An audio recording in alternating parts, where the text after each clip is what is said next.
I'll let you decide whether it was predestined that this is recorded rather than live session or not, or maybe since it's being recorded, it is predestined after the fact, or maybe someone in tech services messed up and it was human free will.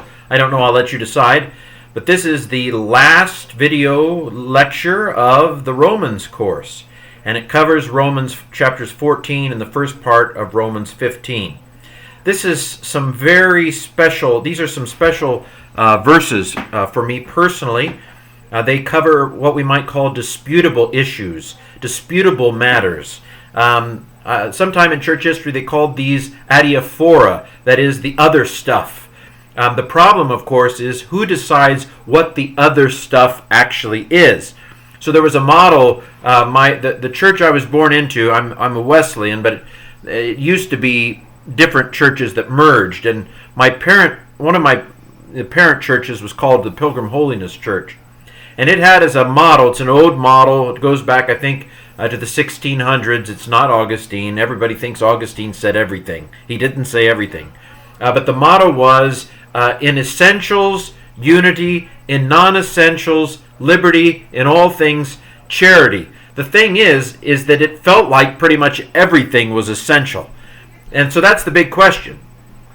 We can all agree to disagree on the things that aren't essential. The problem is that everybody thinks everything is essential. And so what is a disputable matter in the first place? That's something we'll want to treat in this video before we're done. Romans 14 and 15, though, are personally very meaningful to me because I went through a phase of deep worry and conscience about whether or not I was, doing the right thing with regard to what God expected of me. And there's a verse at the end of chapter 14, the last verse in Romans 14, that basically says, whatever is not from faith is sin. Now, actually, that was a source of inner guilt and worry in the sense that I wondered whether I was having enough faith. It says, whoever doubts is condemned if they eat. Well, I was a doubter. I was cast as Thomas once in an Easter play, and my girlfriend at the time said that I'd been typecast. So I have a tendency to doubt myself. I have a tendency to doubt, I can put something in a bag and then doubt whether I've put it in the bag, even though I've just put it in the bag. I can be quite neurotic in that respect. I think I've gotten better as time has gone by. But these chapters have been very meaningful to me because they basically say that my relationship and my conscience is mostly between me and God. That basically God is the one who judges me, and God is the one to whom I have to give an account. And that I have to act in accordance with my faith. I can't act in accordance with, say, my parents' faith or my pastor's faith. I have to determine what God requires of me as an individual. Of course, it's not that simple. And look at this. I'm still on the first slide. Don't you wish we were actually having the live session so I wouldn't ramble on like this? So let's keep going. So, basically, Paul starts off in chapter 14 telling people of strong faith not to despise or look down on people with weak faith. But what do these mean? Who is who? And this is actually something that was surprising to me because I think growing up I always thought that the people with the strong faith were the people who didn't do a bunch of stuff. So I tended to think that the conservatives, as it were, the people who didn't go to movies, the person who didn't, wear sexy clothing, and so forth, that they were those people of strong faith. But actually, if you follow the logic here, the strong people in Romans 14 and 15 are those whose consciences feel free to do things that those with weak consciences don't feel free to do. That is to say, the strong, in Paul's imagery here, are those who are free, not those who follow the rules, but those who feel free not to follow the rules. If you would, and them's fighting words, the strong are the liberals and the weak are the conservatives, in the sense that the liberals, in this sense, are the ones who felt free to do stuff, and the conservatives were those who said, no, you can't do that on the Sabbath. No, you can't eat that. And so forth. But Before you say before the people who want to drink say aha, gotcha, and the people who say, well, you shouldn't do that, come up by my house and with machine guns and shoot up my front room. Before you do that, I should add this though. Paul is a skilled rhetorician or politician. That is to say, we always need to be careful to realize that Paul is moving. Let's say moving. I don't want to say manipulating. We tend to see this kind of thing as manipulation. Read Philemon sometime. I don't think I've mentioned it in this course, but in Philemon, Paul basically tells this slave owner, Philemon, I know you're going to do the right thing and receive your slave back. Don't you think he'll do the right thing? The rest of the church who's listening in on this letter, there's a kind of a emotional, he's putting a little pressure on Philemon because he's basically telling Philemon what to do without commanding Philemon what to do while everybody else in the church is listening in. So there is emotional play. And by the way, this was acceptable in the ancient world, much more acceptable than we might think, that kind of emotional tugging is appropriate today. But so when Paul says the strong should bear with the weak, he's not necessarily just saying, and I'm strong too, and we need to put up with these weak people. That's not necessarily what he's doing. Because if you look in 1 Corinthians, he actually ends up saying, you know what, we probably shouldn't go eat at a pagan temple because we don't want to hurt one of these people with a weak conscience. In other words, isn't that clever? Maybe it's even inspired that Paul is making them feel good about themselves. You are the strong. Oh, look at that muscle. You're the strong ones. But he's actually trying to get them to change their behavior to accommodate those who are weak. I don't want to cause a stumbling block to one of these weak people. You see what I'm saying? That there is, and I'm overplaying it, but there's a little bit of rhetorical dynamic involved here. So those of you who are liberals out there and say, I want to be able to drink, and I should be able to drink because my conscience is clear, have to remember that Paul's not just endorsing the position of the strong in these chapters. He is also addressing, he's trying to move them toward consideration of the weak. He's moving them away from a mentality that says, well, this is my right, and toward a church body thinking that considers others. Okay, well, let's move on. So what kinds of issues are we talking about here? Drinking is mentioned, but that would be anachronistic, I think. Pretty much everybody drank alcohol in that world, wine. In fact, if water is, if water has parasites in it, then having wine is healthier than. Of course, it was more diluted, I think, probably in general than the wine we drink today, and in that sense, it took more of it to get drunk. But I don't want to get into that. I'm basically saying drinking is not a central issue in these chapters. What is a central issue is meat that has been sacrificed to idols. And so the strong feel free to eat meat from the marketplace, while the weak would just rather avoid the possibility of eating meat that's been sacrificed to a pagan god. And so they've decided to be vegetarians. There's some dynamics here, and I want to be careful because you're not standing in front of me. I could ramble on. But this was an issue in the early church. The Jerusalem church came down on one side of this.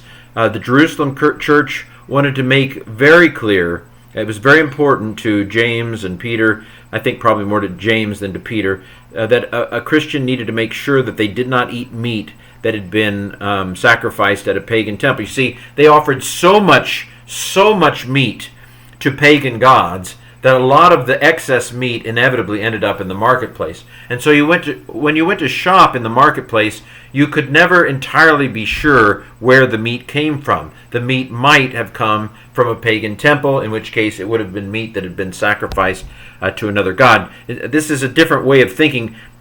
Whole burnt offerings were really a Jewish thing. In most of the ancient world, sacrifices were the God got part of it, and then the priest got part of it, and then you got part of it. So it's almost like going to a restaurant to have them cook the steak for you. The God gets some of the steak, but you get the rest. And so there was inevitably more meat than the gods could eat, or the priests could eat. And so the meat ended up in the marketplace. So when you bought food in the marketplace, you never knew if you were getting meat sacrificed to idols. Another thing to remember here, of course, is that we have meat much more readily than other people in other parts of the world do. I was in Africa for a couple months back in the late 90s, and meat was rare, rarely available for me. I mean, as a person who was thought to have more resources, I really didn't. There was an opportunity for me to get a little goat meat if I wanted it. Believe me, I was fine with mostly being a vegetarian anyway, rather than having that goat meat. But my point is that we assume, I had a hamburger for supper tonight. We assume the availability of meat. Meat was not as readily available as it is for us, and so being a vegetarian wasn't as nearly a sacrifice back then, I would say, as it is for us. But the point I'm getting at is that this was a matter of conscience. And some people said, just to make sure you're not eating meat from a pagan temple, let's be a vegetarian. And of course, Paul had a don't ask, don't tell policy here in 1 Corinthians 8. Basically, buy the meat, give thanks to God. He owns the cattle on 1,000 hills. It's all his meat. Eat it with thanksgiving. Don't ask where it came from, which is different from the Jerusalem church and what they, he basically never quotes the letter in Acts 15. I don't think he agreed with it. But anyway, that's not important right now. So that's a disputable issue, something that was debated in the early church. And Paul says, whatever your position is on this meat, let's get along. This is a matter where a personal conscience, where each of us has to make up our mind before God what we believe God requires of us, and then we should not judge our fellow brethren, brothers and sisters, if they do differently than we do. We don't want to cause them to stumble.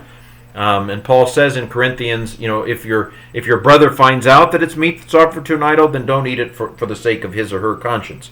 So we don't want to cause a stumbling block to the weak brother and sister, but at the same time, we need to have our conscience clear with God. You see this pattern throughout the chapter. So some people are worrying about where the meat came from. Another issue has to do with Sabbath observance. So the strong, in this case, worship God every day. But the weak worry about the Jewish Sabbath. We're not talking about Sunday here. The New Testament never equates Sunday with the Sabbath. Never, not once. Sunday is not the Sabbath in the New Testament. But the Jewish Sabbath on Saturday, from sundown on Friday to sundown on Saturday, the weak worry about not working during that time. And so this is a matter of debate. Do Gentiles need to keep the Jewish Sabbath? Paul says no. Colossians 2 says no. But some Jews and conservative Gentiles say yes. And so you have this disputable matter within the church. Do you observe the Sabbath? Do you not observe the Jewish Sabbath? Now, what are the principles? Paul gives some principles here. How do we decide on these disputable matters? Well, first of all, don't judge the motives of others. That's God's business. Now, if somebody murders someone in front of you and you see them going, then probably it's not judging to say, you were kind of angry there. You murdered that person, not only in your heart, but also literally, didn't you? I mean, you just came out of that hotel and you just confessed to me that you were having an affair. Okay, you've done wrong. It's not judging to say someone did wrong when it's that out in the open, that obvious, that blatant. But we often can't see the motivations and intentions of others. And in that case, God tells us, it's his business. And by the way, nobody fools God. Nobody pulls one over on God. I think sometimes we get all hung up on whether or not they fool us or whether they're pulling one over on us. But ultimately, God is not fooled by anybody. God knows what a person's true motives are, what a person's true intentions are. And so, that's ultimately God's business as to whether or not their heart is truly, having the motivations that they say it is. So that's one principle. Don't judge the motives of others. We each must stand before the judgment seat of Christ to give an account of the deeds done in the flesh. 2 Corinthians 5. Very important, however, is to be fully convinced in your own mind. In everything you do, in word and deed, do it all in the name of the Lord Jesus. Colossians 3:17, I think. Do it all to the glory of God. 1 Corinthians 10, I think, says that. Whatever you do, do it to the glory of God. That's the personal principle. Is my heart right? This is what I need to be concerned with. Am I acting out of faith? Or am I trying to get away with something? Sometimes I can try to fool myself about what my true motives are. God knows what my true motives are even better than I do myself. This is an important point, I think. This chapter is not ultimately about my rights or about my individual freedoms. That's not what's important. What's not important is that I'm fully convinced, or at least that is important, but that's not as important as whether I am harming my brother and sister in Christ. Am I building up others by my actions, or am I actually hurting the body? There are some people who really don't care what effect their actions have on others. And they say, well, my conscience is completely clear. In fact, I'm going to show off my freedom in front of everybody around me, no matter what it does to them. Well, that's the wrong attitude. Even if you are fully convinced in your mind that you can do something, to have that kind of a blatant and flippant view towards others is not the attitude that Paul is going for here. That I can be free to do something in my own conscience and yet not exercise that freedom because I'm concerned not to harm the faith of those around me. Interestingly enough, he says that no food is unclean in and of itself. This is very interesting. The food is not what's clean. It's what's going on in your head when you eat the food. And this makes me think of things like Halloween. Should Christians observe Halloween? I guarantee you that as a child, when I dressed up as Frankenstein, I had no thought about, what was done in some cemetery in New Orleans, on All Saints Eve. You know what I'm saying? And so a lot of times we think of evil as somehow being in things, when a lot of the time Paul says it's not that the evil is in the food. The food is not what's evil. It's your conscience in relation to the food and what you're thinking and what your motives are. This is very, I think, important, and it will help us not to judge other Christians when we realize that a lot of what is and isn't sin has to do with what we're thinking. So there's a little bit of a hint of a theology of sin here. It is not so much an act itself that is sin, although an act can be sin, as I'm going to say in my third bullet here. The acts in and of themselves can be sins, but it's not much more than the act itself. Is the attitude and the motivation of the person doing the act. That's much more important to what God, in terms of what God is concerned with. And I love this. There are about, I think, 4 statements in the Bible where it says sin is. So there's James 4, I think it is, it says, the person who knows to do right and doesn't do it, that's sin.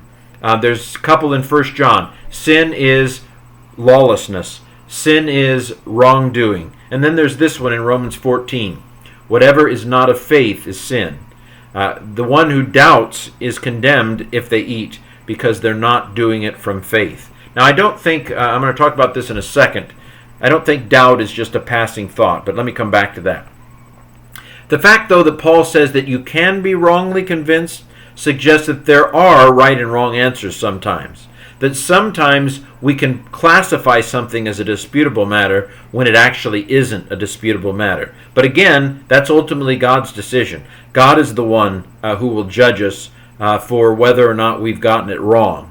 But Paul does indicate that you can be wrongly convinced about something. You can feel free in your conscience about something and be wrong about it, he says. And so that's kind of sobering, and shows that we need to not use Romans 14 and 15 as an excuse, but make sure that our heart is in fact clear with God on what he wants us and will allow us to do. So, how do we tell the disputable from the indisputable?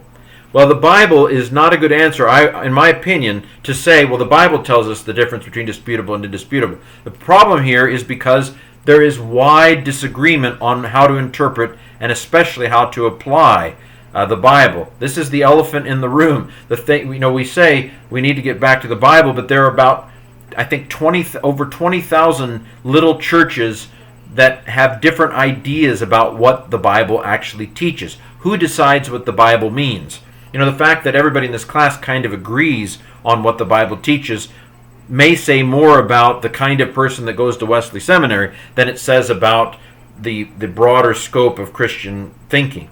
And of course, it's not just about interpreting, but applying, because if the Bible was written to them, and it says it was, to Romans and Corinthians and Israelites, and then that was that time, how do we move from that context to our context? How do we get from that time to the all time to this time? That there's even more disagreement on that sort of things. Do we need to greet the brothers with a holy kiss? Do we need to wear women to wear authority on their heads because the angels? So that bridging the distance between that time and our time enters in even more kinds of disputable issues. And so, in my opinion, since God is ultimately the judge, there are right and wrong answers, but God is the one who is the line call. He's the one in the tennis court of our lives. He's the one that decides whether we've hit outside the line or not. And so I think it's wisest for us to treat pretty much something disputable if apparently genuine Christians of substantial numbers are disputing some issue. If there is a substantial number of believers who show all the manifestations of being true believers, and they seem to be disputing some issue, then we should probably, as a church, treat that as a disputable issue, realizing, of course, that God is the one who makes the final answer. Now, what I'm saying here is going to get all mucky when it comes to deciding how do we act on that, or how do we decide that, how do we vote on that, and I'm not answering those questions. I'm just throwing out some thoughts in that, as it seems to me. I could be completely wrong on this slide. Feel free to spit it out of your mouth, but something for you to think about at least. So, what does it mean to be fully convinced? Now, some people have an oversensitive conscience. I certainly think I did. Doubts, I think it's important to know that doubts for Paul, for James, doubts are not just passing thoughts. Doubts, I think, for James and Paul have to do with wavering commitments. Do I really want to serve God? Do I really want to make this commitment? The double-minded person in James, who is unstable in all her ways, is not just somebody who has passing thoughts. It's somebody whose actual commitment to Christ is in question. In my opinion, we are a highly introspective culture. I would say we are more introspective in the West probably than any culture in history. We can sit and parse our feelings. What did that person mean from the 35th second to what they said in the 36th second? I mean, we just completely hyper self-analyze, and I don't think that other cultures and other times and places, including the biblical culture, over self-analyze that way. Even Jesus, when he says, "Whoever hates in his heart, or whoever looks on a woman," I don't think that he's talking about passing thoughts. I think he's talking about real lingering thoughts and mulling over with intent, movement and intentionality, dwelling on things. I don't think my grandfather came up with it, but he used to say, you can't keep a bird from flying over your head, but you can keep it from making a nest in your hair. A passing thought is like a bird that flies over your head. You can't stop that. But when you doubt, that's letting it make a nest in your hair. That's lingering on it. That's dwelling on it. That's something different. That crosses a line from kind of a passing neurotic thought. So I don't think that's what Paul's saying when he says whoever doubts is condemned. I think that Christians legitimately have differing convictions on different topics. I don't know if you've heard that language before, but a Christian can have a conviction. So I know several professors at IWU who have as a personal conviction that God does not want them to drink because they have a past history with alcoholism. And so it is their conviction that God does not want them to drink. And so we do have convictions from time to time. It may be that you have a conviction that you can't eat out on Sunday, or you have a conviction that you shouldn't wear jewelry, or you have these are convictions where you believe that God requires you to do something that He may not require other Christians to do. Notice ultimately that the good of the body of Christ is in view. We can get caught up as Americans, especially what is my right? Not just Americans, other Western cultures do this too. I have my rights. Give me my rights. But rights, my rights. Now the rights of others are a Christian preoccupation. But me getting my just desserts, me getting my rights, that's not biblical. It's not Christian. That's not a priority. I'm not saying to let people run over you. I'm just saying that Christians are not preoccupied with getting their just desserts. That's just not a Christian preoccupation. It's not a biblical preoccupation. Christians are rather preoccupied with the good of the broader body of Christ, not their own rights, not how much they know, not how much, oh, look at me. That's not the way Christianity is in Paul's letters. And in fact, Paul says it is good not to eat meat or drink wine or do anything that would make your brother to stumble. So, finally, I want to bring us back to the Jew and Gentile question.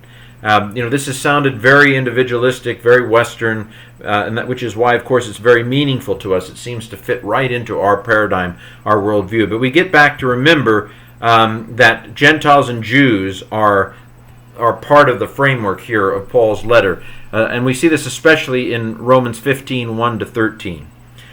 One thing I want to say is we should not assume that all Gentile Christians were liberals and that all Jewish Christians were conservatives.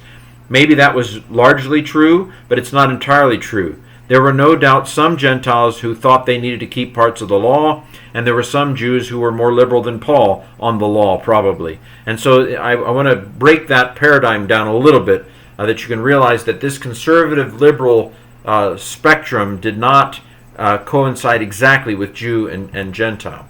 But it's clear that Paul tells the Gentile believers, he tells them not to despise the Jews. So it does seem that probably most of the strong were Gentiles, and most of the weak here were conservative Jewish Christians. So there you have it, Romans 14 and 15.